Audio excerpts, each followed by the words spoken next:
ओम डम डम डम डारु दंडम रडति रड रडो ब्रह्मदंडम प्रदंडम डिम्पी डिम्पी डिडिम्पी डहति तो डहथा झंक झंकार घोरम तुल्यम ततुल्यम ततुल्यम दशनख नखकम शंक शंकाक्षकाक्षम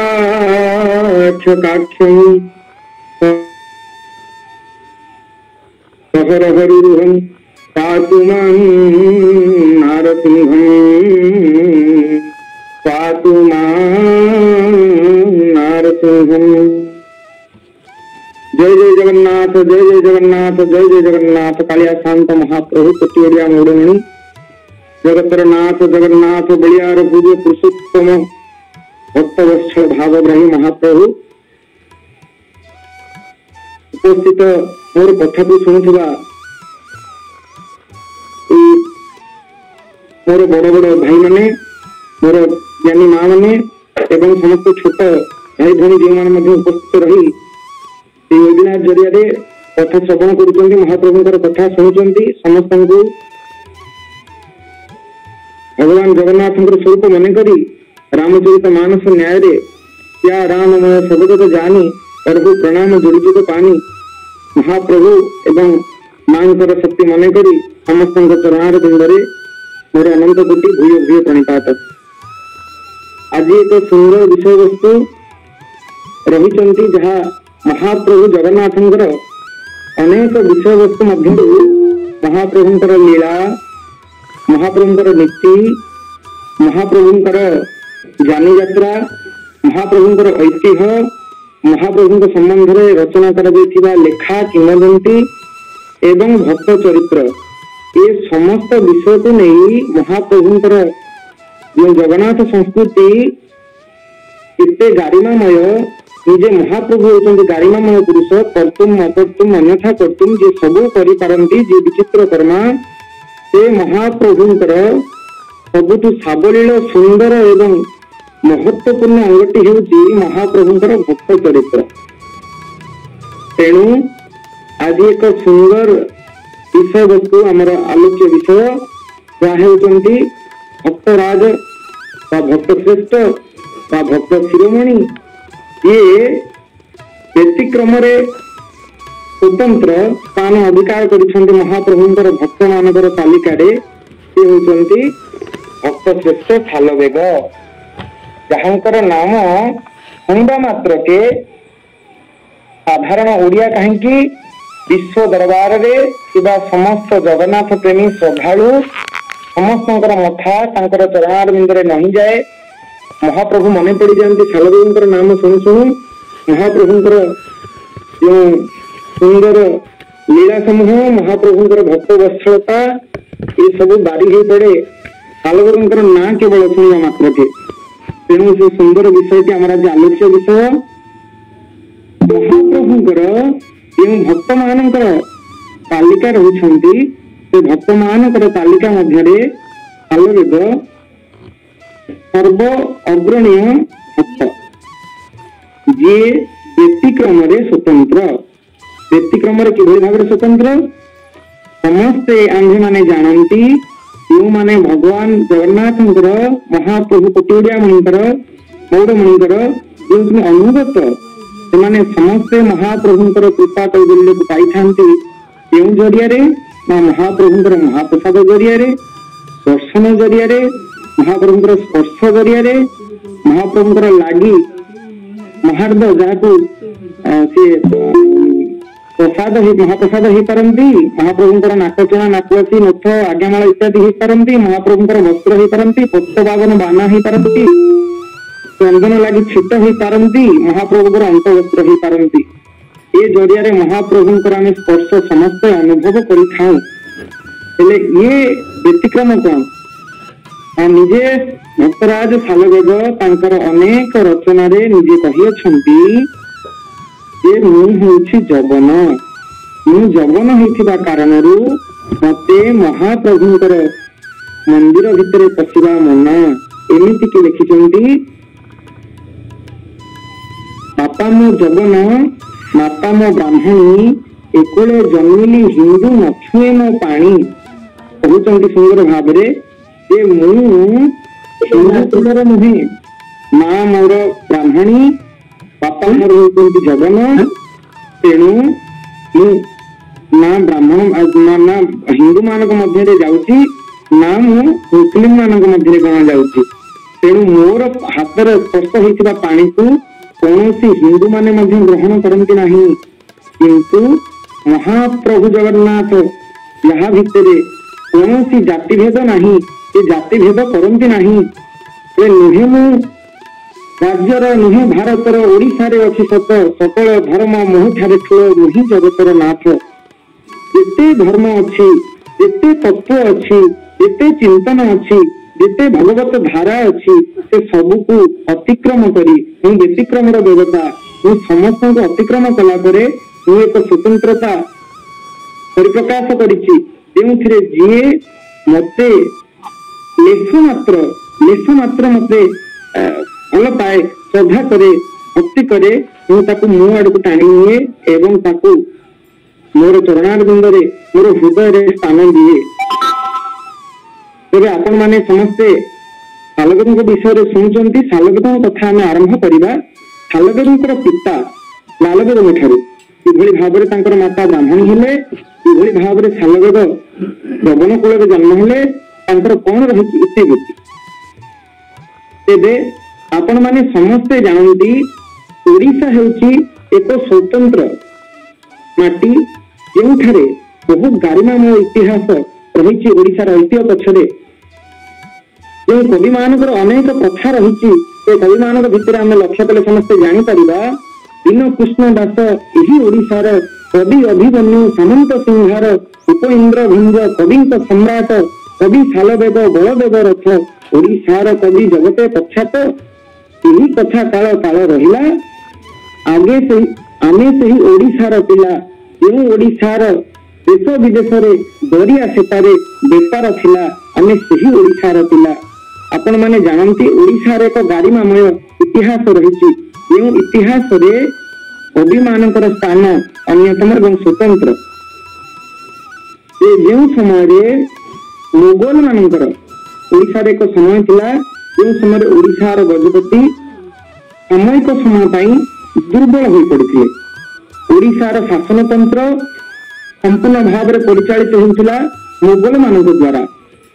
ଏହି ସମୟରେ ଓଡିଶାର ଯେତେବେଳେ ଶାସନତନ୍ତ୍ର ବଙ୍ଗରେ ଥିବା ବା ପଶ୍ଚିମବଙ୍ଗରେ ଥିବା ଜଣେ ସମ୍ରାଟ ବା ସୁବେଦାର ସେହି ସମୟରେ ଓଡିଶା ଶାସନତନ୍ତ୍ରକୁ ପରିଚାଳନା କରୁଥିଲେ, ତାଙ୍କ ନାମ ହେଉଛନ୍ତି ଜାହାଙ୍ଗୀର କୁଲି ଖାଁ। ଲାଲବେଦଙ୍କର ଯେଉଁ ପୂର୍ବ ନାମ ତାଙ୍କୁ କୁହାଯାଏ ଜାହାଙ୍ଗୀର କୁଲି ଖାଁ। ଏ ଜାହାଙ୍ଗୀରଙ୍କର ବାଲ୍ୟ ସଖା ଥିଲେ, ପିଲାବେଳର ସାଙ୍ଗ ଥିଲେ। ସେ ଓଡିଶାର ଶାସନତନ୍ତ୍ରକୁ କଟକରୁ ରହି ପରିଚାଳନା କରିବା ନିମନ୍ତେ ସୁବେଦାର ରୂପରେ ଜାହାଙ୍ଗୀର କୁଲି ଖାଁ ବା ଲାଲବେଗ ତାଙ୍କୁ ସେ ଦାୟିତ୍ୱ ଅର୍ପଣ କରିଥିଲେ। ପ୍ରାୟତଃ ଆମେ ସମସ୍ତେ ଜାଣିଛେ 1592 ମସିହାରେ କପିଳେନ୍ଦ୍ର ଦେବ ପ୍ରତାପରୁଦ୍ର ଦେବଙ୍କର ସୂର୍ଯ୍ୟବଂଶୀ ରାଜା ପ୍ରତାପରୁଦ୍ର ଦେବଙ୍କର ଉତ୍ତରାଧିକାରୀ ମାନଙ୍କୁ ହତ୍ୟା କରି ଗୋବିନ୍ଦ ବିଦ୍ୟାଧର ନାମକ ତାଙ୍କର ଜଣେ ସେନାପତି ସେ ଭୋଇ ବଂଶର ସ୍ଥାପନା କଲେ। ଭୋଇ ବଂଶର ସ୍ଥାପନା କଲା ପରେ ସେଠାରେ ପ୍ରଥମ ରାଜା ରାମଚନ୍ଦ୍ର ଦେବ ସେଠି ରାଜତ୍ୱ କଲେ। ଏହି ସମୟ ହେଉଛି ଶାଲବେଦଙ୍କର ଜନ୍ମ ସମୟ। ଅତଏବ 1592 ମସିହାରେ ଶାଲବେଦ ଜନ୍ମଗ୍ରହଣ କଲେ। ତା ପଛରେ ଏକ ସୁନ୍ଦର ଇତିହାସ ରହିଛନ୍ତି। ଯେତେବେଳେ ଲାଲବେଦଙ୍କୁ ଓଡିଶାର ଦାୟିତ୍ୱ ଦିଆଗଲା, ସେତେବେଳେ ମାନସିଂ ଯିଏ ଥିଲେ ଓଡିଶାର ଜଣେ ହିନ୍ଦୁ ଦାୟିତ୍ୱ ବହନ କରୁଥିବା ଅଧିକାରୀ, ସେ ହିନ୍ଦୁ ମାନଙ୍କର ମନ୍ଦିର, ଜଗନ୍ନାଥ ମନ୍ଦିର, ହିନ୍ଦୁ ମାନଙ୍କର ପ୍ରାଣ, ଓଡିଆ ମାନଙ୍କର ପ୍ରାଣ ଉପରେ କୁଠାରଘାତ କରିବା ପାଇଁ ବା ଏ ହଉଛି ଓଡିଆ ସାହିତ୍ୟର ଓଡିଆ ଇତିହାସର ଏକ ଅଜଣା ଅଧ୍ୟାୟ। ସେ ଲାଲବେଦଙ୍କୁ ନିର୍ଦ୍ଦେଶ ଦେଲେ ଯେ ତୁମେ ପୁରୀ ଶ୍ରୀମନ୍ଦିର ଉପରେ ଆକ୍ରମଣ କର। ଯେତେବେଳେ ଲାଲବେଗ ନିଜର ସୈନ୍ୟ ସାମନ୍ତ ମାନଙ୍କ ସହିତ ପିପିଲି ଠାରେ ତାଙ୍କର ଏକ ସୈନ୍ୟ ଛାଉଣୀ ବନା ଯାଇଥିଲା। ସେ ସୈନ୍ୟ ଛାଉଣୀରୁ ସେମାନେ ଜଗନ୍ନାଥ ମନ୍ଦିରକୁ ଲୁଣ୍ଠନ କରିବା ଉଦ୍ଦେଶ୍ୟରେ ସେଠାରେ ଗଲେ। ଯେତେବେଳେ ଯାଉଛନ୍ତି ଜଗନ୍ନାଥ ସଡ଼କର, ଯାହାକୁ ଆପଣ ମାନେ ଏବେ ଦେଖୁଛନ୍ତି ଜଗନ୍ନାଥ ସଡ଼କ, ସେ ଜଗନ୍ନାଥ ସଡ଼କର ଧାରେ ଧାରେ ଗୋଟେ ସୁନ୍ଦର ଗ୍ରାମ ପଡିବ। ସେ ଗ୍ରାମର ନାମ ହଉଛି ଦାଣ୍ଡ ମୁକୁନ୍ଦପୁର। ଯେତେବେଳେ ଓଡିଶାର ଗଜପତି ମୁକୁନ୍ଦ ଦେବ ଗଙ୍ଗା ସ୍ନାନ କଲା ପରେ ସେମାନେ ଏକ ତୁଳା ପିତୁଳାକୁ ଦାନ କରି ବ୍ରାହ୍ମଣ ମାନଙ୍କ ହସ୍ତରେ ଏକ ଗ୍ରାମ ବା ଭୂମି ଦାନ କରିଥିଲେ। ସେଠି 750 ଜଣ ବ୍ରାହ୍ମଣକୁ ନେଇ ଗୋଟେ ଶାସନ ପ୍ରତିଷ୍ଠା କରିଥିଲେ।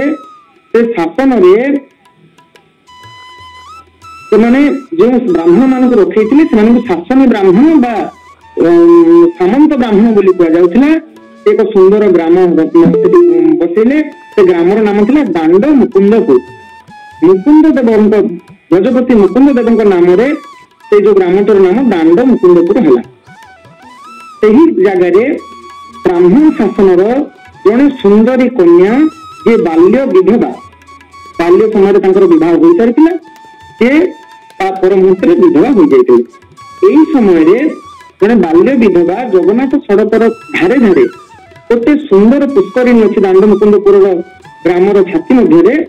ସେଇଠାରେ ସେ ସ୍ନାନ କରୁଥିବା ଅବସ୍ଥାରେ ଲାଲବେଗଙ୍କର ଘୋଡା ଟାପୁ ଶବ୍ଦ ଶୁଣିବାକୁ ପାଇଲେ। ଲାଲବେଗ ତୁରିତ ବେଗରେ ଜଗନ୍ନାଥ ମନ୍ଦିରକୁ ଲୁଣ୍ଠନ କରିବା ପାଇଁ, ଜଗନ୍ନାଥ ମନ୍ଦିରକୁ ଭାଙ୍ଗି ଦେବା ପାଇଁ ଦାଣ୍ଡ ମୁକୁନ୍ଦ ଗ୍ରାମ ଦେଇ ଯାଉଥାନ୍ତି। ସେଇ ସମୟରେ ତାଙ୍କର ଦୃଷ୍ଟି ପଡିଲା ସେଇ ସୁନ୍ଦରୀ ବ୍ରାହ୍ମଣୀ କନ୍ୟାଙ୍କ ଉପରେ। ଯେହେତୁ ଏ ଭରା ଯୌବନରେ ଥାନ୍ତି ବ୍ରାହ୍ମଣ କନ୍ୟା ଜଣକ, ବାଲ୍ୟ ବିଧବା ଥାନ୍ତି, ଯୌବନ ବେଶୀ ବଢି ନଥାଏ, ଢଳି ନଥାଏ। ତେଣୁ ଲାଲବେଗଙ୍କର ଲୋଲୁପ ଦୃଷ୍ଟି ତାଙ୍କ ଉପରେ ପଡିବା ପରେ ସେ ତାଙ୍କୁ ଅପହରଣ କରିବାର ଚେଷ୍ଟା କଲେ। ଏହି ସମୟରେ ବ୍ରାହ୍ମଣୀ ଯୁବତୀ ଜଣକ, ଯାହାର ନାମ ଥିଲା ଲଳିତା, ଲାଲବେଗଙ୍କର ମାତାଙ୍କ ନାମ ଥିଲା ଲଳିତା। ଏ ଲଳିତାଙ୍କ ପାଖରେ ଦୁଇଟି ମାତ୍ର ମାର୍ଗ ରଖିଲେ ଯେ ହେ ଲଳିତା, ଯଦି ତୁମ ପାଖରେ ରାସ୍ତା ମାର୍ଗ ରହିଛି, ତୁମକୁ ମୁଁ ଅପହରଣ କରିବି, ବଳପୂର୍ବକ ନେଇଯିବି ବା ତୁମକୁ ବିବାହ କରିବି। ତୁମେ କେଉଁ ରାସ୍ତାଟି ଚୟନ କରିବାକୁ ଚାହୁଁଛ?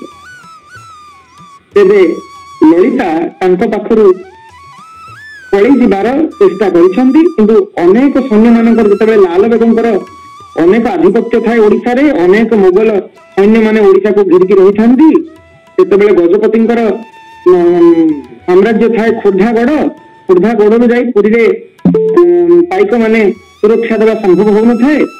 ତେଣୁ ସେମାନଙ୍କର ଅନୁପସ୍ଥିତିରେ ଲାଲବେଗ ଚାହିଁଲେ ଅପହରଣ କରିବାକୁ କାହାକୁ ନା ଲଳିତାଙ୍କୁ। ଲଳିତା ମନେ ମନେ ଚିନ୍ତା କଲେ, କହିଲେ ବଳପୂର୍ବକ ଅପହରଣ କରି ନେଇ ରଖିବା ହୁଅନ୍ତୁ କିମ୍ବା ବିବାହ କରି ରଖିବା ହୁଅନ୍ତୁ, ଏ ଦୁଇଟା ଯାକ ହଉଛି ସମାନ କଥା। କାହିଁକି ହିନ୍ଦୁ ଧର୍ମର ପୂର୍ଣ୍ଣ ବ୍ରାହ୍ମଣ ପରିବାରର ଯଦି କେହି ନାରୀ ଏହି ବିଧର୍ମୀକୁ ବା ଯବନଙ୍କୁ ବିବାହ କରନ୍ତି ବା ଅପହୃତ ହୁଅନ୍ତି, ତାହେଲେ ତାଙ୍କର ଆଉ ଥରେ ହିନ୍ଦୁ ଧର୍ମରେ ଆସି ମିଶିବା ବା ବ୍ରାହ୍ମଣ ପରିବାରରେ ମିଶିବା ସେ ସମୟରେ ସମ୍ଭବ ନଥିଲା, ଆଜି ମଧ୍ୟ ନାହିଁ। ତେଣୁ ଚିନ୍ତା କରୁଛନ୍ତି ଲଳିତା ଯେ କଣ ଏ ଜାଗାରେ ଧର୍ମ ମୋର କଣ? ଯଦି ମତେ ଅପହରଣ କରନ୍ତି କିମ୍ବା ମତେ ନେଇ ବିବାହ କରନ୍ତି, ଦୁଇଟା ଯାକ ଏକା କଥା ହବ। ମୁଁ ଯିବି ଯେ ଯିବି, ଆଉ ଫେରି ପାରିବି ନାହିଁ। ଗତାନି ଗତ ପାଦାନି ଆଗତ ପଦାନି ନଦୃଶ୍ୟତେ। ମୁଁ ଯଦି ଯାଏ ଆଉ ଫେରିବି ନାହିଁ, ଏ ଧର୍ମକୁ ଫେରି ପାରିବି ନାହିଁ। କାହିଁକି? ଏକ ଲଳିତାଙ୍କର ଗୋଟେ ସୁନ୍ଦର ସଂଯୋଗ ରହିଥାଏ। ଦାଣ୍ଡ ମୁକୁନ୍ଦପୁରରେ ଯିଏ ଇଷ୍ଟ ଦେବତା, ଆପଣ ମାନେ ଗଲେ ଏବେ ବି ଦାଣ୍ଡ ମୁକୁନ୍ଦପୁରରେ ଦେଖିବେ ଯେଉଁ ଗୋପୀନାଥଙ୍କର ମନ୍ଦିର ରହିଛି ଦାଣ୍ଡ ମୁକୁନ୍ଦପୁରରେ, ଏବଂ ଲଳିତାଙ୍କର ଗୃହ ଦେବତା ମଧ୍ୟ ହଉଛନ୍ତି, ଇଷ୍ଟ ଦେବତା ମଧ୍ୟ ହଉଛନ୍ତି ଗୋପୀନାଥ।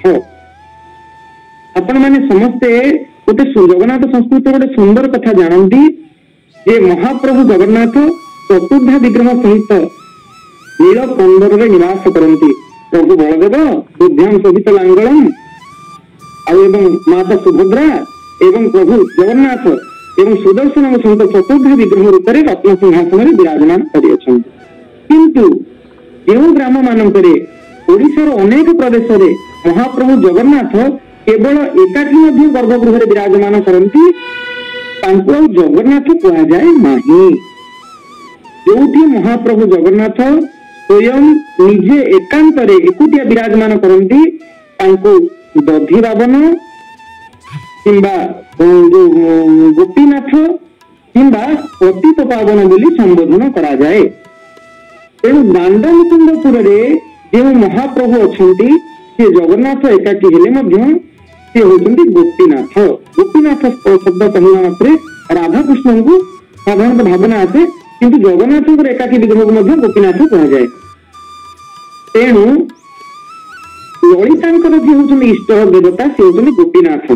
से ललिता निजर इष्ट देवता को छाड़िकी जीवार दुख में मीयमाण होती मन मन चिंता करी मो गोपीनाथ को छाड़िकी जाए ताहले मो गोपीनाथ को फूल किए गुंथिदेव मो गोपीनाथ को फूल तोले माल किए करदेव मो गोपीनाथ को किए टिपि टिपि चंदन सज करदेव तो गोपीनाथ को सुंदर हाथ में किए भोग लगेब तो प्रभु खाइले कि न खाइले केमी देखी मु तो विधर्मी होगी मत तो लाल बेदों द्वारा अपग्रहण कौन करी।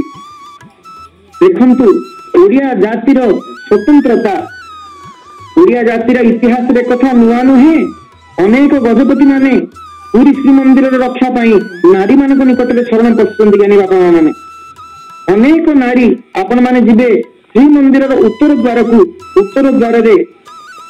द्वार कांथ रे जड़े नारी मूर्ति मुंड तलकू पाद उपरकू करी बाल मुकुला करी एक मूर्ति अंका जाई। आपण माने देखिबे से मूर्ति जगन्नाथ संस्कृतिर एक अज्ञात अध्याय गजपति शरण पशुले भाव में आज महाप्रभु जगन्नाथ मंदिर लुंठन होगा जाऊँगी कथा बुझीपारे बेश ललिता एवं गोटे सुंदर कथा लाल बेदू कह आरंभ कले कहले मुझे प्रस्ताव राजी मु जाने यदि जगन द्वारा मु अपहृत हुए कि बह बंधन में बांधी हुए मुझे मो धर्म को फेरी पारि ना मो गोपीनाथ को देखी पारि ना जगन्नाथ महाद्य पाइबा मोर भाग्य जुटब ना तथापि मुझे निकट में शर्त दुईटी रखुची कौन शर्त लाल बेदों को मागी नेले ललिता प्रथम शर्त आपण श्रीमंदिर उपरे आक्रमण करिवे नहीं आपण श्रीमंदिर को लुंठन करिपारिबे नहीं जहाँ हिंदू जातिर मौड़मणि जो जार निवास स्थल हूँ नीलाद्रि क्षेत्र कंदर जो महाप्रभु हिंदू जातिर मौड़मणि निवास करुअछंती एवं उत्कलीय मानकर प्राण जो केंद्रीभूत होती से क्षेत्र को आपण लुंठन करेंगे नहीं आपण आक्रमण करेंगे नहीं। द्वितीय कथा आपण कौन हिंदू मंदिर को भांगे ना हिंदू मान को उत्पीड़ित करेंगे नहीं। देखु उत्कलीय नारीर किभली पराकाष्ठा शब्दर किभली भाव में माधुर्य रही महाप्रभुଙ୍କର कृपा ये ओडिया मानकर शरीर रे रक्त रे एवं वाणी रे मध्य परिप्रकाश पाए सेदिन लाल बेग तांकर शरीर माधुर्य रे वाणी माधुर्य रे एभली भाव में वशीभूत हेले लाल बेगंकर सैन्य फेरीगला दांडमुकुंदपुर सांगरे बोली नेला ललिता खाली गोटे कथा कहले हे लाल बेग मत गोटे थरे मात्र थरे मत अधिकार दियो मु घर को फेरी जाए घर को फेरी मो बापा माँ को देखा करी मु गाधेवा आसी जे मो बापा माँ जानी ना झील आज छाड़ी जाऊँगी आबे फेर ना धर्म को ना गृह को ना कलिन ब्राह्मण परिवार को थरे मत देखा कर सुजोग दियो लाल बेग को छाड़ी नथिले आ गोटे मात्र कथा ग्रहण करथिले गोटे ग्रामर प्रांत ललिता सहित लाल बेदों अश्व अटकी जाइथिला सेठी ललिता निज हाथर कंकण को बाहर कले हाथर कंकण को बाहर करी जन अछव जातिर लोक हाथ में पठेले बोले एते दिन धरी मो गोपीनाथ सेवा करी आसुथली एते दिन धरी मो गोपीनाथ को खुआई आसुथली सजई आसुथली बेश कर दउथली से गोपीनाथ पाखक छाड़ी जाऊँगी तेणु ये कंकणटी नियो ये कंकणटी नहीं गोपीनाथ पाखे अर्पण कर जे पर्यंत ये कंकणटी गोपीनाथ पाखे थी से पर्यंत मोर बापा माँ मन करुवे ललिता अच्छी गोपीनाथ सेवा करुच्ची काल काल धरी इतिहास गाइब प्रमाण मिल जगार दांड मुकुंदपुर जन कन्या महाप्रभु भल पाउथबा कन्या श्रीमंदिर को रक्षा करने निमंते लाल बाबू हाथ अपहृत हो यौवन पलटि गला लालबेग नहीं लालबेग नहीं ललिता पिपिली जो सैन्य छावनी प्रस्तुत करते पर मुहूर्त से कटकर जहाँ लाल कथा बोली कहुच्छी आपण मान समस्त अवगति निमंते जानवा चाहूँ आपण मैंने हूँ जाथे कई जानी नथिबे वर्तमान कटकर जहाँ शिशु भवन जो शिशु भवन खोल लालबेगंकर निजस्व बासस्थली लालबेगंकर एंतुरी छाल ओडिया जातिर कवि मानकर भक्त कवि मान लिस्ट जो अन्यतम कवि होती लालबेग जार एंतुरी चाल हूँ कटकर वर्तमान शिशु भवन आपण मैंने समस्ते जानती लालबेगंकर एक सुंदर बासस्थली थी बासस्थली लालबेग एवं ललिता औरसरू 1592 मसीह जन्म हेले सालबेग तेरे सालबेग पिलाटी समय जो भाव संस्कार होती जगन मानकर जगन मानकर संस्कार रीति बढ़ा आरंभ कले चंद्रकला जपरी भाव में बढ़ती से भाव में आरंभ है बढ़ा सुंदर स्थान आपण मैंने जानी कदम्ब रसुल कटकर एक सुंदर जगह कदम्ब रसुल जो जगह महानदी प्राय 500 रु 450 वर्ष 500 वर्ष पूर्व स्थापन कर जहाँ अद्यावधि रही कदम्ब रसुल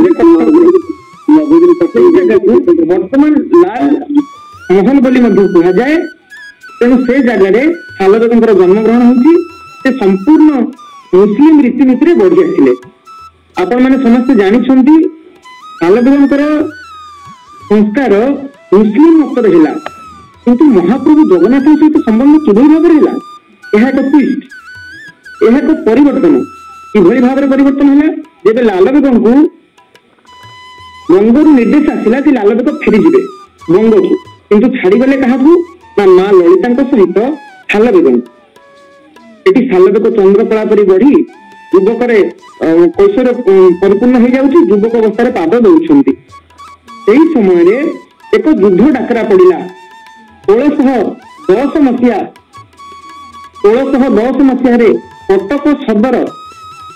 कटक सदर जड़े सुबेदार था जड़े व्यक्ति था ना हूँ केशदास मारू से हासिम खां नामक जड़े कटकर सुबेदार सहित मिसी जगन्नाथ मंदिर उपर आक्रमण कले सेना बाहिनी सेनापति रूपे कार्य करुबेग सालबेग निजे युद्ध कला निपुण अस्त्र शस्त्र पारंगम संपूर्ण वीर एवं धैर्यवान पुरुष आमर ओडिया मानकर भक्त समाज अनेक लोक मानकर मत थाए जो मान भीतर पुरुषार्थ न थाए सामर्थ्य न थाए बोधे से माने भक्ति आचरण करती किंतु से भली कथा किसी नुहे सालबेग स्वयं संपूर्ण जड़े वीर एवं अस्त्र शस्त्र कला निपुण थिबा जड़े जौवन पुरुष जी हिंदू मानकर प्राण जगन्नाथ मंदिर पर आक्रमण करने निमंते जाउछंदी कहा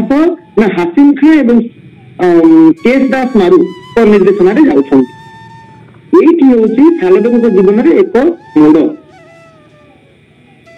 यानी बापा माँ मैंने जिते बड़े युद्धर प्रक्रिया चली आक्रमण करने जाउछंदी गुंडीचा मंदिर पाखे पहुंचले सालबेग सहित ये समस्ते समय देखिले जे पूरी श्रीमंदिर रे महाप्रभुंकर गुंडीचा यात्रा चली गुंडीचा यात्रा सरी जाइछि महाप्रभु आड़प मंडप को विजय कर जाइछंती जगन्नाथ महाप्रभु रथ 3टी गुंडीचा मंदिर बाहर ठिया होई रहिछंती एही समय रे जगन्नाथ महाप्रभु कोठी अछंती बोली पुरीवासी को प्रश्न करिवारु सेमाने कहले महाप्रभु आड़प मंडप भितर अछंती आड़प मंडप रे थिबा पंडा पढ़ियारी माने आड़प मंडपर गुंडीचा मंदिर भीतर पटु कबाट को बंद करी महाप्रभु को ता भीतर सुरक्षित कले किंतु महाप्रभु को न पाई एमाने महाप्रभुଙ୍କର 3ଟି ରଥରେ ନିଆଁ ଲଗାଇଦେଲେ। ସେଇ ସମୟରେ ସାଲବେଗ ମଧ୍ୟ ସେଇ ସେନାରେ ଥାନ୍ତି ଏବଂ ପୁରୀର ଯେଉଁ ଜାଗା ଘର ମାନ ରହିଛି ଯେଉଁ ଆଖଡା ଘର ମାନ ରହିଛି ସେ ଜାଗାରେ ଥିବା ଯୁବକ ମାନଙ୍କ ଦ୍ୱାରା ଏମାନେ ପ୍ରତିହତ ହେଲେ। ଏମାନେ ସିନା ପଳେଇ ଆସିଲେ କିନ୍ତୁ ସାଲବେଗ ଅଧିକ ମାତ୍ରାରେ ସେ ଯୁଦ୍ଧରେ କ୍ଷତାକ୍ତ ହୋଇ ନିଜର ଭାରସାମ୍ୟ ହରାଇ ଗୁଣ୍ଡିଚା ମନ୍ଦିର ଆଗରେ ଥିବା ଶରଧା ବାଲିରେ ଭୂପତିତ ହେଲେ ବା ପଡିଗଲେ। ଶରୀରରେ ଏତେ ଛୋଟ ଥିଲା, ଶରୀରରେ ଏତେ ଘା ହେଇଥିଲା, ଏଭଳି ଅବସ୍ଥାରେ ଥିଲେ ଯେଉଁଠି ତାଙ୍କର ଜୀବନ ବଞ୍ଚିବା ହୁଏତ ସମ୍ଭବ ନୁହେଁ। ସେଇ ସମୟରେ ହାସିମ ଖାଁ ତାଙ୍କୁ ଘୋଡାରେ ଲଦି କଟକକୁ ନେଇ ଆସିଲେ। କଟକକୁ ଆଣିବା ପରେ ରାଜକୀୟ ବୈଦ୍ୟ ମାନଙ୍କ ଦ୍ୱାରା ତାଙ୍କର ଯେତେ ସେବା ଶୁଶ୍ରୂଷା କରାଗଲେ ମଧ୍ୟ ସ୍ୱାସ୍ଥ୍ୟରେ କୌଣସି ପ୍ରକାର ସୁଧାର ଆସିଲା ନାହିଁ। ସେ ଭଲ ହୋଇପାରିଲେ ନାହିଁ। ଜୀବନ ଛାଡି ଛାଡି ଆସୁଛି, ଜୀବନରେ ସନ୍ଧ୍ୟା ହେଇ ଆସୁଛି।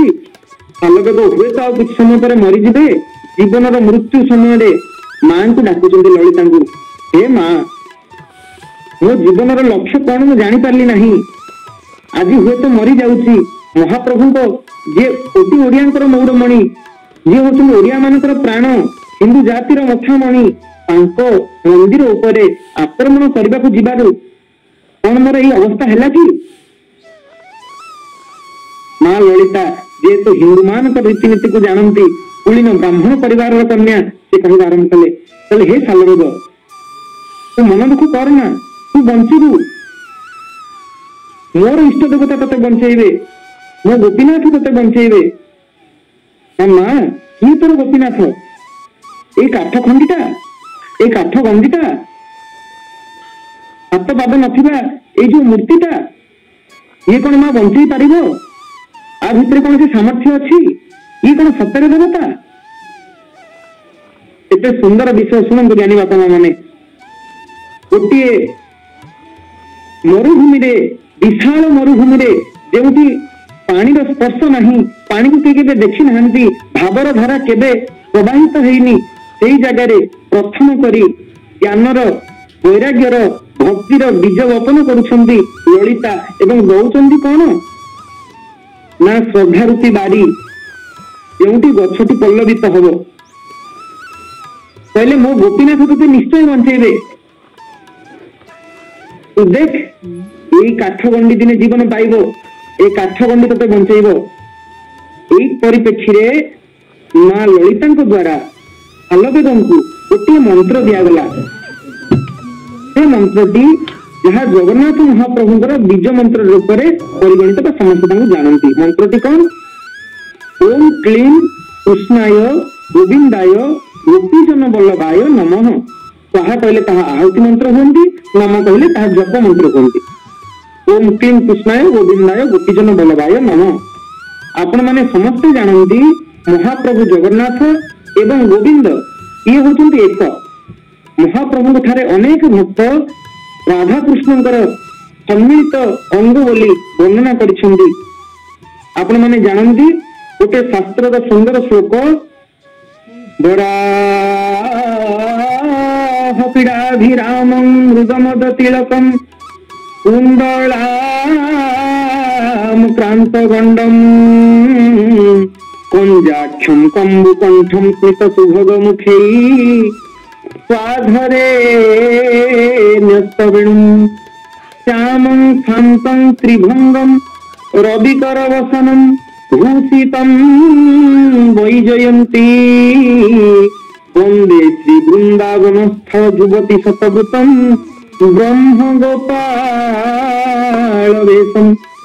ଯେଉଁ କୃଷ୍ଣଙ୍କର ଏଇ ଯୋଉ ଶ୍ଲୋକ ଦ୍ୱାରା ଯେଉଁ କୃଷ୍ଣଙ୍କର ରୂପ ଲାବଣ୍ୟର ବିବରଣୀ ମିଳୁଛି, ସେଇ ଶ୍ଲୋକଟି ବ୍ରହ୍ମ ଗୋପାଳ ଅର୍ଥାତ୍ ଏଇ ଗୋପାଳ ବୀଜ ମନ୍ତ୍ରଟି ମଧ୍ୟ ଜଗନ୍ନାଥଙ୍କର ବୀଜ ମନ୍ତ୍ର। ଅତଏବ ଜଗନ୍ନାଥ ହଉଛନ୍ତି ଗୋପାଳ। ସେଇ ମନ୍ତ୍ରଟିକୁ ଆଜି ଅତି ବିଶ୍ୱାସର ସହିତ, ଅତି ଭରସାର ସହିତ ନିଜର ଇଷ୍ଟ ଦେବତା ଗୋପୀନାଥଙ୍କ ଠାରେ ଲୟ ରଖି ଲଳିତା ଆଜି ଅର୍ପଣ କରୁଛନ୍ତି ନିଜର ପୁତ୍ରକୁ ସାଲବେଗଙ୍କୁ। ସାଲବେଗ ସେଇ ମନ୍ତ୍ରଟିକୁ ଜପ କରିବା ଆରମ୍ଭ କରିଛନ୍ତି। ଯେତେବେଳେ ସେ ମନ୍ତ୍ରଟି ଜପ କରିଛନ୍ତି, କିଛି ଦିନ ବିତିଛି, 7 8 दिन 15 दिन बीतवा पर सालवेग अनुभव करुछंदी सतरे कोन मो मार काठ देवता मो मार काठ दियो काठ कंढईटा कोन मते जीवन दे पारियो जा देहरे आ टिके हेले रक्त नाही क्षत द्वारा सब रक्त बही जाईची ए शरीर रे पुरुषार्थ को धारण करिला भली पुरुष कन्या को धारण करिवा भली अहंकार को धारण करिवा भली कौन सी शक्ति नहीं सामर्थ्य नहीं कौन सतरे मु जीवन पाइबी दिनकर राति सालवेग देखुचंदी घर दरजाटी खोलीगला सुंदर ज्योति आभासित है सुंदर प्रभा देखागला ता भितर गोटे सुंदर रूप लावण्य युक्त बंशीधारी भगवान आविर्भाव होउचंदी एवं आसी पहुंचुचंदी सालवेगଙ୍କ पाखरे आउंसी दउचंदी सालवेगଙ୍କର देह आउंसी देई आ सालवेगଙ୍କ संगे संगे उपशम अनुभव होउची एवं निद तांकर भांगी जाउची सकाळ हुए देखंती तो सालवेगଙ୍କ देहरे से क्षत नाही से क्षत सुखी जाइछंती क्षत गुड़िक धीरे धीरे पूर्ण हो जाइछंती सालवेगଙ୍କ देह भल ही आसीची भीतर अफुरंत आनंद भक्ति भरोसा आपण माने समस्त जानती ओडिया भागवत रे सुंदर पदटी देखिया को मिले ओहोई जगन्नाथ दास मूलटी अटई विश्वास विश्वास बिना कर्म जेते फल न फले कदाचिते मांकर जो अतूट विश्वास गोपीनाथ प्रति आज सालवेग को नुआ जीवन देइछि पुनर्जन्म हेछि हुए तो ए प्रकार भाव आम निजस्व मत हुए तो महाप्रभु एते दिन धरि अपेक्षा करथिले काहेकि ना जेउ रक्त जेउ जवनर चिंताधारा जो पुरुषार्थ थिला सालवेग भितर से रक्त आकार में शरीर बही गला तापर महाप्रभु कृपा हेछि ना सालवेग पाखे से वीरत्व अच्छी ना से पुरुषार्थ अच्छी ना से दंभ अच्छी ना अच्छी अहंकार केवल समर्पण भाव केवल भाव ही परिप्रकाश पाउछि भक्ति रे बुड़ी जाउछंदी सालवेग सेइठार सालवेग उठिचंदी एवं आरंभ करिसंदी तांकर यात्रा एउठाकू एई दिन चिंता कले मु रहिबी नाही मां मु घर संसार करिबी नाही मु विवाह करिबी नाही मो जीवन रे मात्र गोटे नारी आसीछि से मां रूप रे जेतुनी ललिता तुमे मां मोर मां मध्य मोर गुरु मध्य तुमे हबो तापरे सालवेग बाहरी आसी आपणकर जो पुरी घाट अच्छी कटकर पुरी घाट कटकर जहाँ पुरी घाट से काठगुड़ी कूल गोटे कुड़िया पुस्तक कर भजन कीर्तन में लिप्त रही महाप्रभुर भजन कीर्तन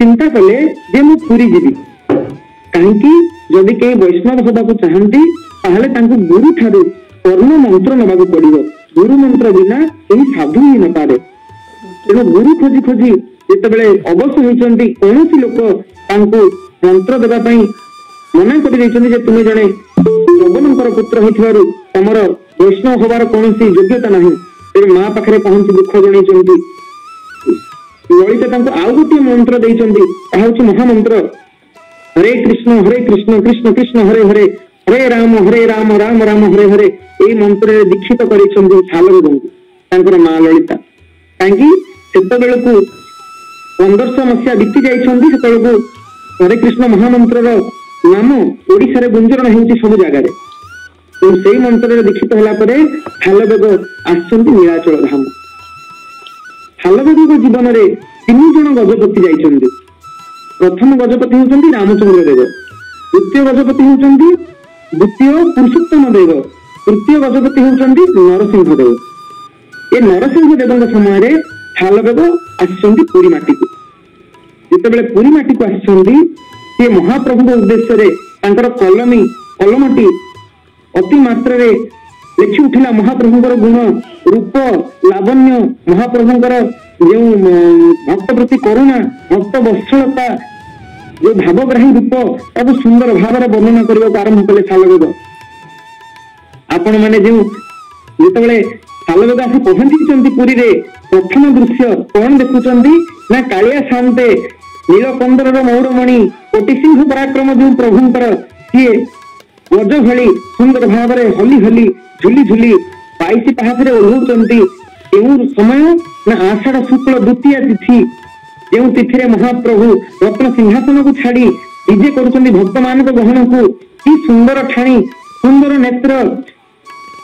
ମହାପ୍ରଭୁ 7 ପାହାଚ ଦେଇ ଧୀରେ ଧୀରେ ଓହ୍ଲେଇ ଆସି 22 ପାହାଚରେ ଗତି କରୁଛନ୍ତି। ଏ ଶାଲବେଗ ଛିଡା ହେଇଛନ୍ତି ମହାପ୍ରଭୁଙ୍କୁ ଦର୍ଶନ କରିବେ। ଜଗନ୍ନାଥ କେମିତି, କାଠର ଦିଅ କେମିତି, ଯେଉଁଠି ନିଜସ୍ୱ ସ୍ୱରୂପରେ ଭକ୍ତମାନଙ୍କୁ ଭେଟିବା ପାଇଁ ସେ ଆସୁଛନ୍ତି।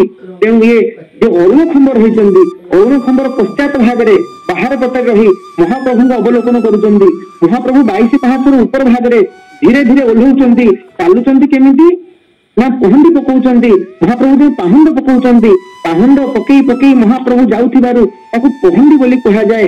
ମହାପ୍ରଭୁ ହଲୁଛନ୍ତି, ଟିକେ ଝୁଲୁଛନ୍ତି, ଟିକେ ବାଁ ପଟକୁ ଢଳୁଛନ୍ତି, ଟିକେ ଡାହାଣ ପଟକୁ ଢଳୁଛନ୍ତି, ଟିକେ ଆଗକୁ ଯାଉଛନ୍ତି, ଟିକେ ପଛକୁ ଯାଉଛନ୍ତି। ଏଇ ଯୋଉ ଯିବା ଭିତରେ ତାଙ୍କୁ ବୋଧ ହେଇଛି ଇଏ ଆଉ ନୀଳାଦ୍ରି କନ୍ଦରର ନାଥ ନୁହନ୍ତି, ଏ ଜଗନ୍ନାଥ ନୁହନ୍ତି, ଇଏ କିଏ ନା ହାତୀଟି। ମହାପ୍ରଭୁଙ୍କୁ କିଏ ସାମନ୍ତ କହିଲା, କିଏ ରାଜରାଜେଶ୍ୱର କହିଲା, କିଏ ପ୍ରଭୁ କହିଲା, କିଏ ମଣିମା କହିଲା। ଏ ଜାଗାରେ ଶାଲବେଗ ପ୍ରଥମ କବିତା ଲେଖିବା ଆରମ୍ଭ କଲେ। ମହାପ୍ରଭୁ କଣ କହିଲେ? ମହାପ୍ରଭୁ ଆପଣ ହଉଛନ୍ତି ହାତୀ, ଆପଣ ହଉଛନ୍ତି ମତ ଗଜ।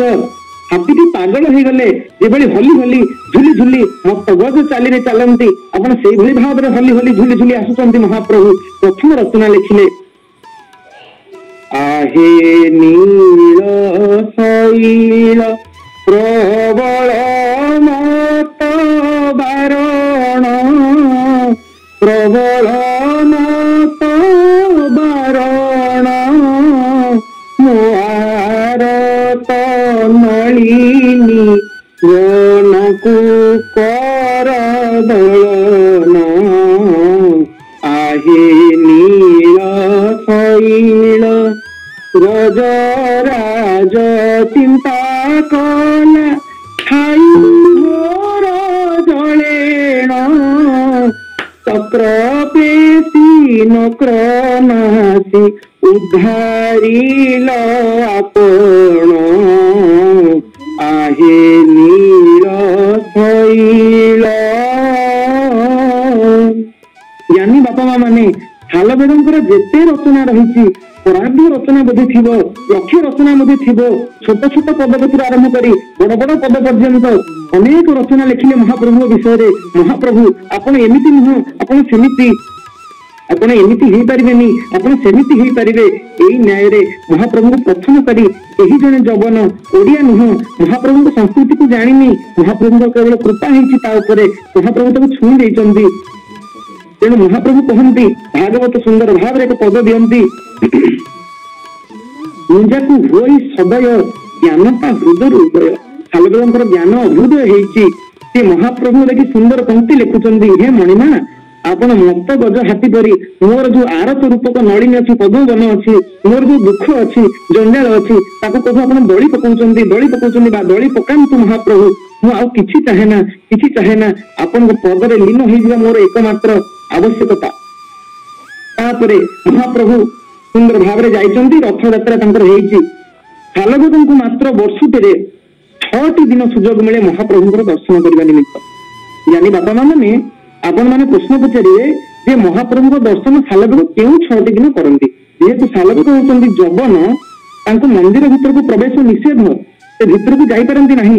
କେବଳ ଅରୁଣ ଖମ୍ବ ପଛପଟେ ଛିଡା ହେଇ ହାତ ଯୋଡିକି ପଣ୍ଡା ମାନଙ୍କୁ କୁହନ୍ତି, ମହାପ୍ରଭୁ ସେବାୟତ ମାନଙ୍କୁ କୁହନ୍ତି ଯେ ମୋ ମଣିମା କେମିତି ଅଛନ୍ତି, ମୋ ପ୍ରଭୁ କେମିତି ଅଛନ୍ତି, ଖାଇଲେଣି ତ, ମୋ ମହାପ୍ରଭୁ ପିଇଲେଣି ତ, ମହାପ୍ରଭୁଙ୍କର ଅଙ୍ଗରେ ବାଧା ହେଉନି ତ, ତାଙ୍କୁ କିଏ ମୋଡି ଘୁଷି ଦେଇଛନ୍ତି ତ, ମହାପ୍ରଭୁ ଦେବଦାସୀ ନୃତ୍ୟ ଦେଖୁଛନ୍ତି ତ, ମହାପ୍ରଭୁ ସୁସ୍ଥ ଅଛନ୍ତି ତ। ଏଭଳି ଭାବ କେବଳ ଜଣେ ଓଡିଆ ପରିପ୍ରକାଶ କରିପାରେ। କିନ୍ତୁ ଆଜି ଯଦି ଜଣେ ଯବନ ମହାପ୍ରଭୁଙ୍କ ହୃଦୟକୁ ପଢି ପାରୁଛି, ତଲ୍ଲୀନ ତଦ୍ଗତ ହେଇଯାଇଛି ଜଗନ୍ନାଥ ସଂସ୍କୃତି ସହିତ, ଆଉ ବଡ ଦାଣ୍ଡରେ ଛିଡା ହେଇ ମହାପ୍ରଭୁଙ୍କର ଭଲ ମନ୍ଦ ପଚାରି ବୁଝୁଛି, ତା ଭିତରେ ଦିନ ପରେ ଦିନ ଗତ ହୋଇଛନ୍ତି।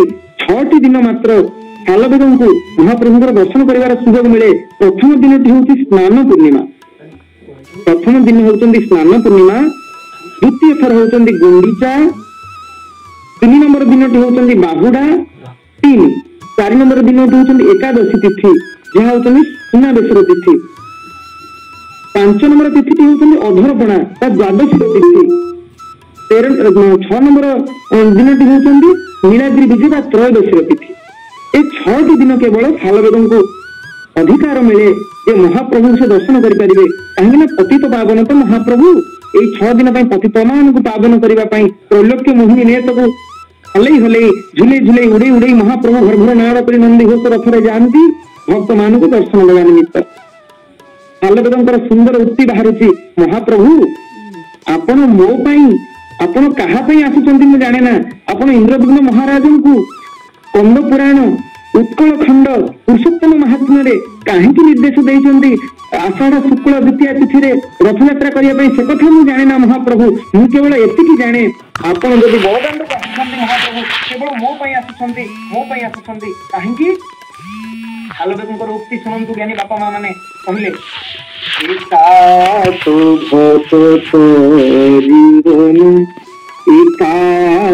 भक्त जीवन भक्त निमंते तोरा शंख चक्र चिन्ह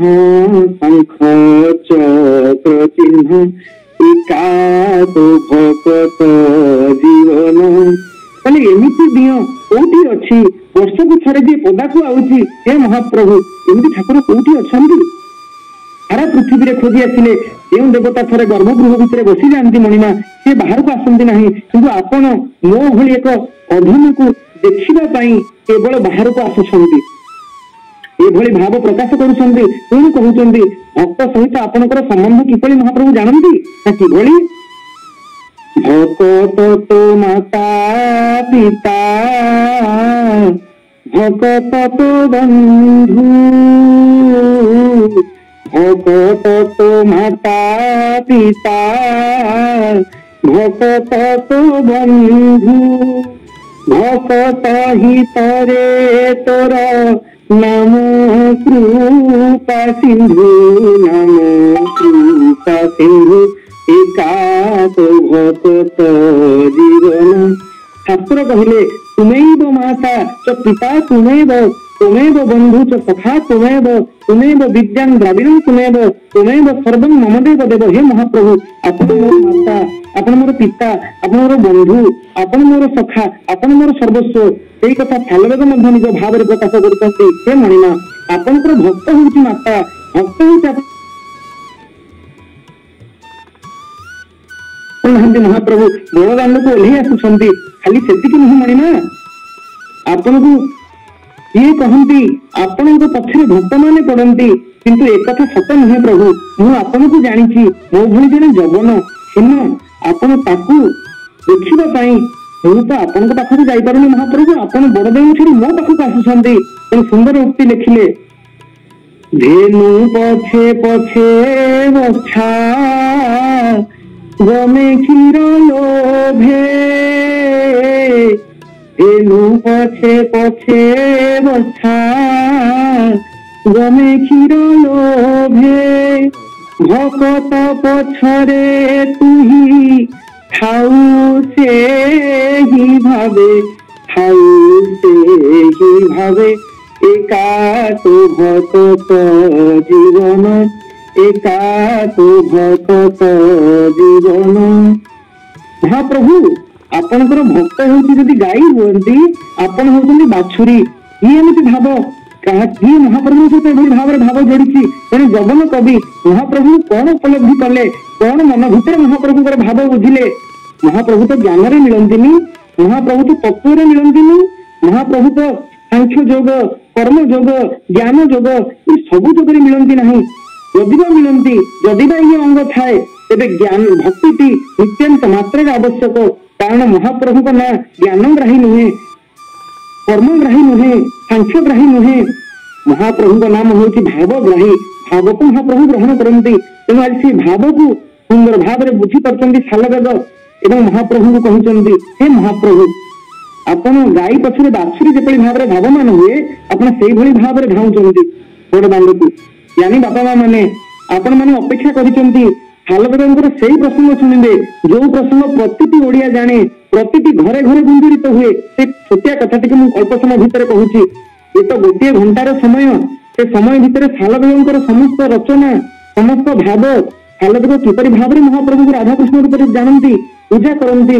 कृष्ण तत्व को किभଳି भाव जगन्नाथ भितर से सन्निवेशित कर स्वतंत्र पर्याय ये गोटे घंटार कथा नुहे गोटे दिन कथा नुहे मास मास धरी जदि शालग्रामकर कथा गायन करा जाए तथापि ए कथा सरिब नहीं ए कथा को कही होब नहीं वर्णना करी होब नहीं मो पाखे शालग्रामकर भजनर रचनार जो लिस्ट अच्छी से लिस्ट टी सुदूर प्रसारी अत्यंत पाखापाखि मो पाखे जो कलेक्शन अच्छी ता भितर 200-300 रु ऊर्ध्व भजन बाहर शालग्रामकर तेणु सियाड़े मुझे शालग्राम रचना न कही केवल आपंकर बहुत प्रतीक्षित कथाटी कहूँ महाप्रभुंकर रथयात्रा समय महाप्रभु को दर्शन करने पर जब महाप्रभु नीलाद्री विजे मंदिर को फेरी जाती समय शालवेग मंदिर जाती क्यों ना वृंदावन वृंदावन को जीवार कारण ना वृंदावन महाप्रभु को नीलाद्री कंदर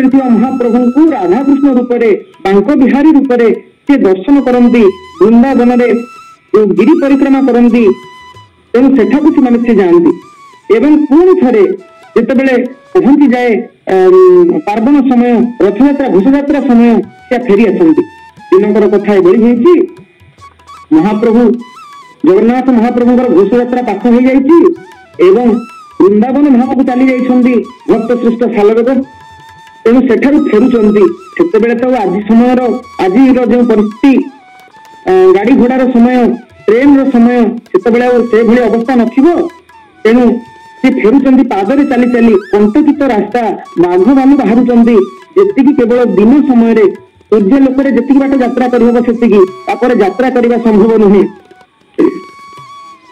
फेरुचन्ति जानिचन्ति आषाढ़ शुक्ल द्वितीय तिथि रे महाप्रभु बाहरुथिबे जदि तांको देखि न परिबी वर्ष जाक मत अपेक्षा करबाक पड़िबो महाप्रभु विरह रे शरीर तांकर दुर्बल होबाक आरंभ कला पाद चलवाक प्रस्तुत नुहे भावुचंती महाप्रभु ओडिया मानकर एक सुंदर व्यवस्था रही ओडिया माने जगन्नाथ संस्कृतिर लोक माने महाप्रभु भक्त माने जी महाप्रभु सहित संश्लिष्ट हो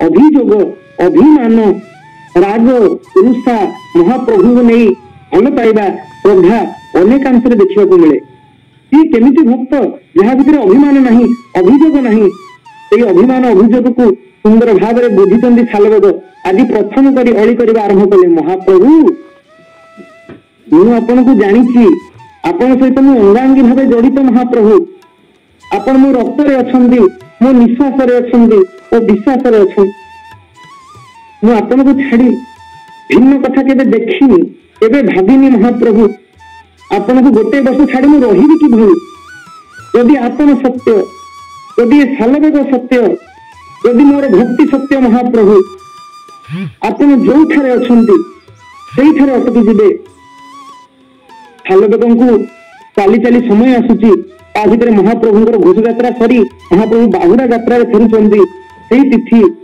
दशमी तिथि बाहुड़ा यात्रा फेरुचंती शालग्राम डाक दउचंती कौन कहले सुंदर आशु रचना कवि शालग्रामकर आशु रचना जहाँ सांगे सांगे से भणती कले महाप्रभु उद्देश्य कौन कहले जगबंधु हे गोसाई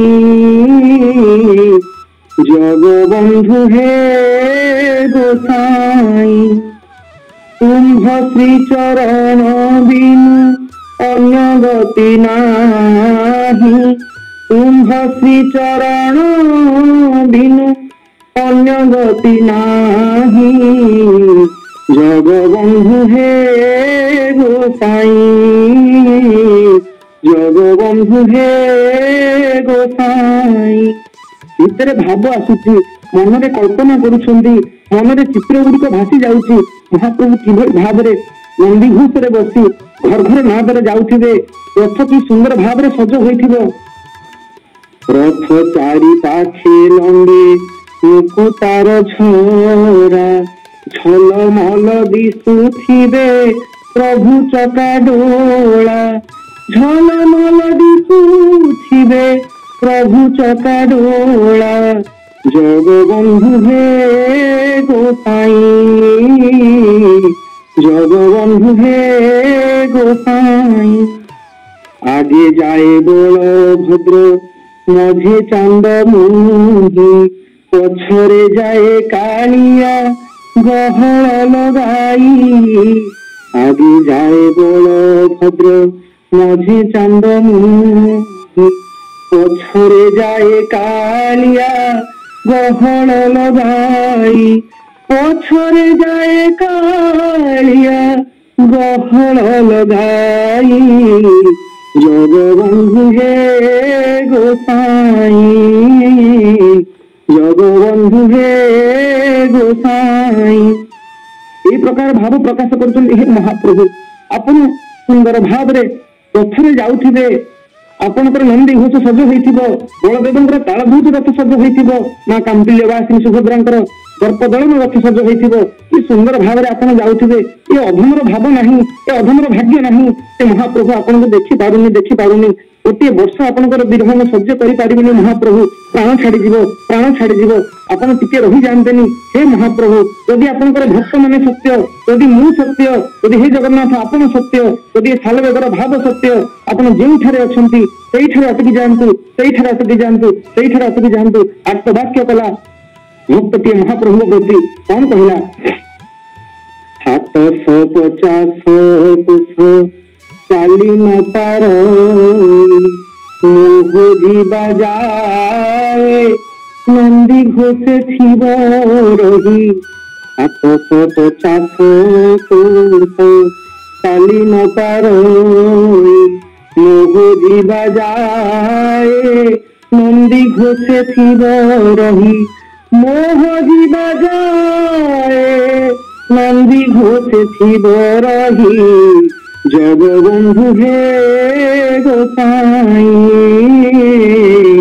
जगबंधु हे गोसाई। तुम्ह श्री चरण बिनु अन्य गति नाही। जगबंधु हे गोसाई, जगबंधु हे गोसाई। ये महाप्रभु जो आर्तवाक्य, ये तो करुणा वर्षल, ये तो भक्त वर्षल, ये तो दीन बंधु। आउ कि जानू न जानू ओडिया माने भाव जानती, चारण माने तो भाव निश्चिंत जानती महाप्रभुंकर। महाप्रभु कर्णगोचर है, ये बिना कान सब शुणी पारती। जो डाक दौ तुलसी दास कहले, बिनु पद चलई सुनई बिनु काना, कर बिनु करम करई विधि नाना। आनन रहित सकल रस भोगी, दीनु दानी बकता बड़ जोगी। ये कान को बाजिगला महाप्रभुंकर। यही मोर भक्त डाक दौची, महाप्रभु रथ गड़िला नहीं, स्थिर हो गले। कई गवेषक माने मत दियंती जे महाप्रभु निजे कथा कौन करिवे। महाप्रभुंकर मनर भाव को बुझी पारे बड़ ठाकुरे। काम पाल हलाय उभ संकर्षण भगवान।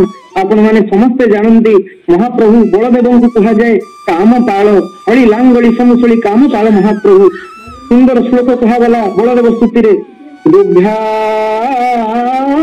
सहित लांगलम समुसलम, कादम्बरी चंचलम, रत्नाढ्य वर कुंडलै भुजबलै, राक्रांत भूमंडलम, वज्राभांचल चारुगंड जुगलै, नागेन्द्र चूरोज्वलम, संग्रामे चपलम शशांक धवलम, श्री कामपालम भजे। ये कामपाल, ये प्रभुंकर स्थान ठाकुरंकर कथा बुझी पारिले, जगन्नाथ कथा बुझी पारी निज तालध्वज रथर 7 गोटी चक को एका संगे भांगी देले महाप्रभु। रथ अटकी गला। दिने नुहे, 2 दिन नुहे, 4 दिन नुहे, मास धरी ଶାଲବେଗ ଆସୁଛନ୍ତି। ଖାଲି ପାଦରେ ମହାପ୍ରଭୁ ବିକଳ ହୋଇ ଧାଉଁଛନ୍ତି, ରାସ୍ତାରେ ଧାଉଁଛନ୍ତି। ଏ ଅବସ୍ଥାକୁ ଦେଖିଲେ ନୀଳଗିରି ରାଜାଙ୍କର ସାହାଯ୍ୟରେ ଭକ୍ତ ଶ୍ରେଷ୍ଠ ଶାଲବେଗ ଆସି ପହଞ୍ଚିଛନ୍ତି। ଏପଟେ କଣ ହେଇଛି ନା ନରସିଂହ ଦେବଙ୍କ ଦ୍ଵାରା ରଥକୁ ନବା ପାଇଁ, ଟାଣି ନବା ପାଇଁ ବହୁ ଚେଷ୍ଟା କରାଯାଇଛି। ହସ୍ତି ଅଶ୍ୱ ଏ ସମସ୍ତଙ୍କ ଜରିଆରେ ରଥକୁ ଉଠେଇବାର ଚେଷ୍ଟା କରିଛନ୍ତି ନରସିଂହ ଦେବ। ହେଲେ ମହାପ୍ରଭୁ କି ଉଠନ୍ତି 7 ଗୋଟି ପର୍ବତରୁ ଅଟନ୍ତି ଯେ ଗରୁ, ନାମ ବହି ଅଛନ୍ତି ଅଚଳ ମହାମେରୁ। ଯିଏ ନିଜେ ନ ଚାହିଁଲେ ତାଙ୍କୁ କିଏ ଦୋହଲାଇ ପାରିବ, କିଏ ହଲାଇ ପାରିବ? ମହାପ୍ରଭୁ ଗଲେ ନାହିଁ, ସେଇଠାରେ ରହିଲେ ମାସ ଧରି। ସେଇ ବର୍ଷ ମହାପ୍ରଭୁଙ୍କର ନୀଳାଦ୍ରି ବିଜେ ନୀତି ହେଲା ନାହିଁ, ସୁନାବେଶର ନୀତି ହେଲା ନାହିଁ, ଅଧରପଣାର ନୀତି ହେଲା ନାହିଁ। जगत देखिला ब्रह्मांड देखिला जो लोक मैंने थिले समस्त देखिले महाप्रभु किभली भक्त वत्सल ठिया होई रहिले केउठी ना छोटा मठ निकटरे जो छोटा मठरे थिला सालवेदंकर बासस्थली एइठारे रहिले सालवेद सेठी रथ अटकी जाइछन्ति सालवेद आसी पहुंचले गोटे मास परे एपटे राजा को स्वप्नाघात होईछि हे राजा सालवेदंक पई तू रथ अटकई देइछि बड़दांड रे अपेक्षा करिछि सालवेद आसीबे मु जिबी सालवेद आसी पहुंचले गुंडीचा मंदिर पाखरे यही जने सालवेद कहला हे प्रभु आपण कुआडे जाइथिले हे भक्त आपण कुआडे जाइथिले आपनक नारे विस्तृत हो जाइछि श्री क्षेत्र रे पूरी उठुची पडुची कहीं गले सालवेद जहाँ जगतर नाथ निजे अपेक्षा कर बसी किए से भक्त कहार से टाणपण किए प्रभु को बांधिला जो महाप्रभु बंधाई खरा वर्षा सही धूली माड़ सही अटकी जाइछन्ति बड़दांडरे से महाप्रभु ठिया होई रहिछन्ति सालवेद आसी पहुंचिले सालवेद हृदय जलिबा आरंभ कले मु महाप्रभु को मास मास धरी खरारे वर्षारे अटकई रखी आपण मैंने समस्त जानती जगन्नाथ संस्कृति रथ उपरे एबे अन्न नीति हुए नहीं महाप्रभु अन्न खाई नाहंती एते दिन धरी केवल सुकुली भोग खाई अपेक्षा करिसेंती भक्त को महाप्रभु आपनकर अहोकृपा एइटर सालवेद पागल परि धाइबा आरंभ कले काहे मो प्रभु कोठी कालिया शांत छिड़ा हैचंती ये मो पय अटकी जाइचंती धाई धाई आसी प्रभु को पाखे पहुंचुचंती प्रभु को तार रथ को छुई दउचंती मणिमा आपण एते भक्त वत्सल आपण एते कृपामय महाप्रभु मो पई अटकी जाइछन्ती मास मास धरी खबर मिला नरसिंह देव को जे सालवेद आसी गलेनी वर्तमान आपण रथ नबा हुंतु किछि अल्प केतेक मात्रा रे अल्प किछि भक्त थिले से मानक गहन रे सालवेदकर स्पर्श पाई नंदीघोषण रथ घर घर नादरे गड़ी चलिला सिंह द्वार अमिग अभिमुखे नरसिंह देव कुंढी पकेले सालवेद की नरसिंह देवकर कथा शुणती सालवेद को नरसिंह देव कुंढी धरी सालवेदर दृष्टि रही महाप्रभु ऊपर महाप्रभु को दी आखि की अनै महाप्रभुर आखि मिशुची सालवेद आखिरे सालवेद आखि मिशुची महाप्रभु आखिरे सालवेद कांदुचंती आखिर धार धार लोक बहुची सुंदर भाव एक आशु कविता आउ थे रचना कले कौन कहले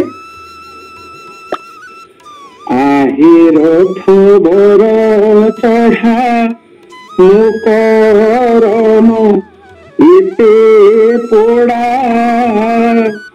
मो पाई सहिल प्रभु एते कथन जाति रे मुहि जवन क्षमा दोष नव घन हे क्षमा दोष नव घन बलदंडी पथे प्रभु कर गमन हाल बेगहीन तो भाव हाल बेगहीन तो भाव दिनहीन जवन रे एड़े सराग हाल बेगहीन ओ भाव